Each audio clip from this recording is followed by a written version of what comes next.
Lucky my boy.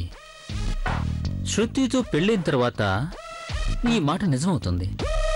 నా దగ్గర కుప్పలు కుప్పలుగా డబ్బులుంటాయి. ఓ రింగ్ బ్యూటిఫుల్.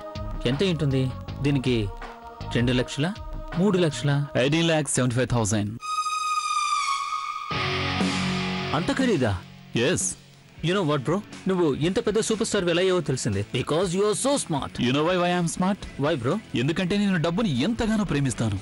ఇప్పుడు నువ్వు కూడా స్మార్ట్ అయిపోతున్నావు. ఇంత పెద్ద కోటీశ్వరుడి కూతుర్ని పెళ్లి చేసుకోబోతున్నావు. ఈ పెళ్ళైతే నీ లైఫ్ సెటిల్ అయినట్టే.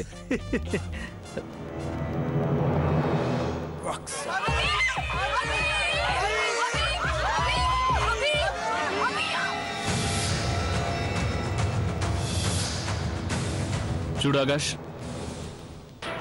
నీ కుటుంబం అంతా ఇక్కడుంది. మొత్తం సిటీ అంతా నీ పెళ్లికొచ్చింది. నువ్వేమో పారిపోయి గుళ్ళో పెళ్లి చేసుకున్నట్టు ఎందుకలా మొహం చిన్నబుచ్చుకుంటున్నావు? గర్ల్ ఫ్రెండ్ ఏమైనా గుర్తొచ్చిందా? లేదు bro. Then not at all. నేను నీ గర్ల్ ఫ్రెండ్ తను రావడం చూస్తున్నాను. చూడలా. ఒకటి చెప్పనా అన్నయ్య, నేను మా మమ్మీ ఎవరినైనా చూసి పిచ్చెక్కిపోయామంటే అది నీ గర్ల్ ఫ్రెండే. వాట్ ఏ చాయిస్ యార్. But do you know why I like her so much? Why bro? ఎందుకంటే తను అచ్చం నాలాంటిదే. తనకు కూడా డబ్బంటే చెప్పలేనంత ప్రేమ. వచ్చింది ఆడపెళ్లి వాళ్ళ తరఫునైనా. చూడు తనకి ఎంత ఇంపార్టెన్సో. అసలు తను స్పెషాలిటీ ఏంటో తెలుసా? తనకి పాపులారిటీని డబ్బుగా మార్చుకోవడం బాగా తెలుసు. ఒకసారి కలిసి వస్తాను. వెళ్ళు.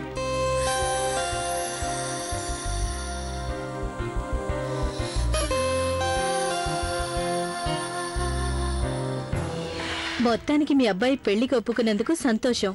దాంతో ఇప్పుడు మనకి లంక బిందెలు దొరికినట్టే అనుకోండి. నీకీ దురాశ ఎప్పుడు పోతుందో. మన దగ్గరే ఎంతో డబ్బుంది, దేనికి మనకి లోటు లేదు. అయినా కూడా నువ్వేమో. అరే ఆ డబ్బంతా అభిదే కదా, మనదెందుకు అవుతుంది? మనకేమో తను కొంచెం కొంచెంగా పాకెట్ మనీలా ఇస్తుంటాడు. నువ్వు తను మనకి ఎప్పుడైనా ఏదైనా లోటు చేశాడా? ఎప్పుడైనా దేనికైనా వద్దన్నాడా? ఎప్పుడు వద్దండమేముంది?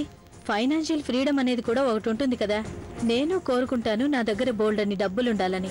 నాకు ఇష్టం వచ్చినట్టు బోల్డన్ని డబ్బులు ఖర్చు పెట్టుకోవాలని కోరుకుంటాను. నువ్వే ఖర్చు పెట్టేది. నన్ను రెచ్చగొట్టకండి. డబ్బులు ఖర్చు చేయాలంటే ముందు అవి సంపాదించాలి. మీకా పని పాట లేదు. పనికిమాలిన కబుర్లు. వెళ్ళండి, అక్కడ అతిథులంతా ఎదురు చూస్తున్నారు. నన్ను గిఫ్ట్ లెక్క పెట్టుకోనివ్వండి. ప్రాణాలు తినేస్తారు.